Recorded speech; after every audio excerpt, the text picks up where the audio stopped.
Full time at Anfield, and it's finished Liverpool 0, Inter Milan 1. And despite losing on the night, the Reds do progress to the Champions League last 8, and the Reds will take their place in the quarterfinals. That was the result we all wanted, Matt, wasn't it?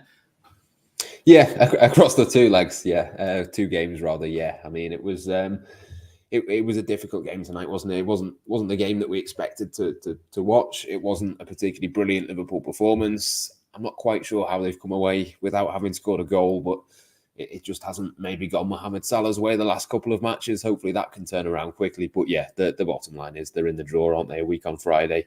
They'll be in the pot. Bayern Munich will be in there as well. And I'm sure, Manchester City, probably 1 or 2 other decent teams in there as well. But yeah, at this stage of the competition, it's about getting through. Liverpool have just about done that. But there was a few moments where I was slightly concerned, I have to say.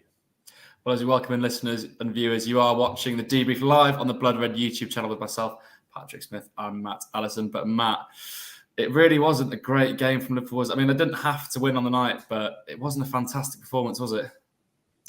No, I think it was a strange one. I mean, you look at it across the 90 minutes, and Inter played quite well, similar to how they did a few weeks ago. You look at the kind of chances that Liverpool had, though, and I think there was. I mean, Salah hits both posts, doesn't he, in the second half? There was Matip's, I think that was off the bar, possibly. There was a couple of chances there that Liverpool will feel that had 1 or 2 of those gone in, it would have been a completely different game. So it was a strange one, really. I don't think many players played well, but like I say, they still got themselves into those positions. So yeah, it was a strange game. I think it was another good performance from Trent Alexander-Arnold. I think that was one big positive. I thought he was decent tonight. I think Thiago obviously being back is a good one as well for Liverpool. Yeah, other than that, not too many brilliant performances, but they did just about. I think the red card massively helped Liverpool, and they did just about manage really to kind of see the game out and do what they needed to do. So yeah, happy enough in the end, but it wasn't a perfect performance. Hopefully it can be a little bit better on Saturday against Brighton, and I think they will play much better than that between now and the end of this season, I'm sure. We mentioned Trent Alexander-Arnold there. I was going to say, my first question was being about the fullbacks. So I thought him and Andy Robertson were brilliant tonight, probably the main 2 outlets of attacking threat for Liverpool. How impressed were you with the both of them tonight, Matt? Yeah, it was the same against West Ham, actually. I think Trent was the better of the 2, but Andy Robertson pretty good in both games as well, which obviously we know how important they are to the way that Liverpool play. The way that Liverpool set up is massively revolving around those 2 players. So yeah, it's a good sign that they both did well. And I think there's a couple of things really to take from that. I think we've seen it so often with Trent Alexander-Arnold has been criticised for maybe not being brilliant defensively, but he was absolutely spot on there tonight. Didn't really give too many opportunities, really. I mean, he's coming up against a really, really good quality and really experienced team, and obviously Ivan Perisic as well, a really good player. So marking both the wing backs for Inter, Dumfries and Perisic, is not an easy game, is it? Yeah, there's 2 real high quality players there, and I think for Trent in particular, just because of the criticism that he's had in the past, I think it was an example really whenever that criticism is leveled at him again, which I'm sure it will be, because it does seem to kind of be the lazy narrative sometimes with him. I think this is absolutely not just this game, this tie as a whole, both games. I think he can point to them and say that he impressed in obviously attack, as he always does, but defensively as well. So yeah, that was a big positive, I think, for me, in terms of the way that Liverpool controlled that area of the pitch. As I say, there was other areas that they could have improved in and done better in, but I think Trent was probably Liverpool's best player tonight, and it's not the first time we've said that. Certainly won't be the last. Well, personally, I was very impressed with Inter's defending and handling of the front 3, because we did create chances, Matt, didn't we? We were very unlucky not to score 2 or 3 of them. Do you think it was down to Inter's good defending, or do you think the forwards were just a bit wasteful today?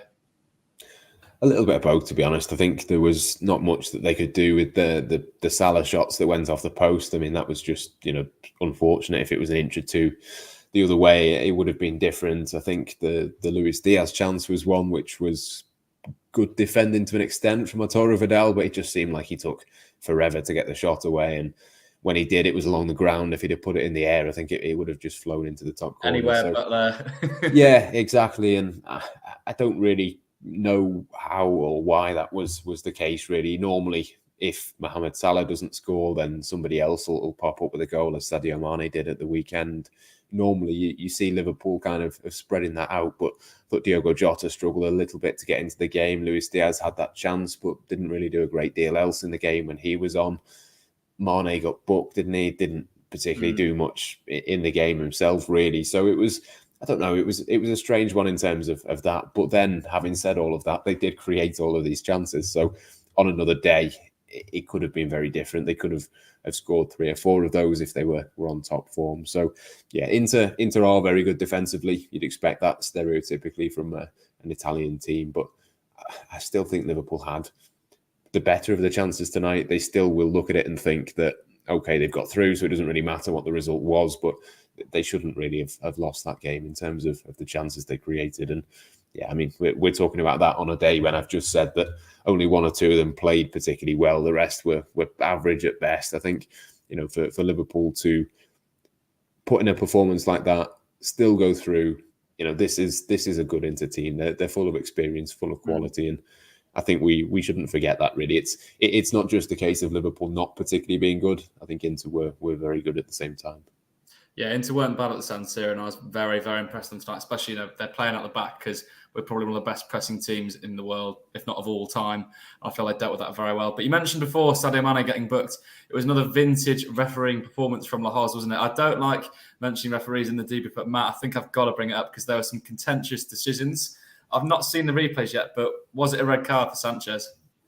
Yeah, it was. Yeah, I mean the first yellow card that he had was not exactly the best challenge, shall we say. I mean, there was lots of challenges in the game like that. That was the strange thing. The referee didn't really blow his whistle apart from, once or twice. And it just happened to be that Alexis Sanchez was on the end of 2 yellows. It was a bizarre performance from him, to be honest. It was very, very strange. I think he tried to play advantage a few times when he didn't need to. There was certain times where he'd blow the whistle. He just seems to like getting involved. And I think, that anyone that watches Spanish football will know that that's how he is most weeks, that he loves to be the center of attention. So I don't want to give him too much kind of that tonight, because that's exactly what he wants. But yeah, it was a very, very odd performance. I know Pep Guardiola has been absolutely livid with him in the past. There's been other managers as well that get wound up, and I'm sure the Inter bench seemed to be getting annoyed with him. Jurgen Klopp was getting annoyed with him. Everyone was just really confused by some of the decisions. I mean,